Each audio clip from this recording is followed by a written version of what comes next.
இன்றைய நத்தார் தினத்தில் நாங்கள் பார்க்க இருக்கின்ற பெரியவர்தான் அன்னை தெரேசா அவர்கள்.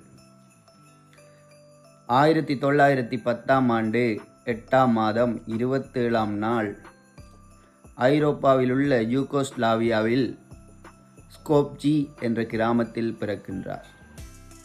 இவருக்கு பெற்றோர்களிட்ட பெயர் ஆக்னஸ். இவருடைய தாய்மொழி அல்பேனிய மொழி.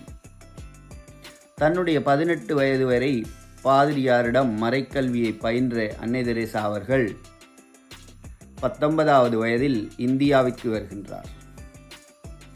ஒருமுறை இந்தியாவில் உள்ள பாண்டிச்சேரியில் செல்வந்தர் ஒருவரிடம் சென்று ஏழை குழந்தைகளுக்கு உதவி செய்யுங்கள் என்று கையேந்தி நிற்கின்றார். அந்த நேரத்தில் அந்த செல்வந்தர் அந்த அன்னையினுடைய கைகளில் தன்னுடைய எச்சிலை உமிழ்ந்து விடுகின்றார். பொறுமையாக இருந்த அன்னை தெரேசா அந்த செல்வந்தரிடம் தன்னுடைய அந்த கையை அப்படியே எடுத்து, நீங்கள் தந்த இந்த உதவியை நான் எனக்காக வைத்துக் கொள்கின்றேன் என்று கூறி தன்னுடைய மறுகையை நீட்டி, இந்த கையில் இச்சிறுவர்கள் வாழ்விற்காக ஏதாவது உதவி செய்யுங்கள் என்று கையேந்தி நின்றார். அவ்வாறு பொறுமையும் இரக்கமும் உடைய ஒரு அன்னைதான் எங்கள் அன்னை தெரேசா அவர்கள்.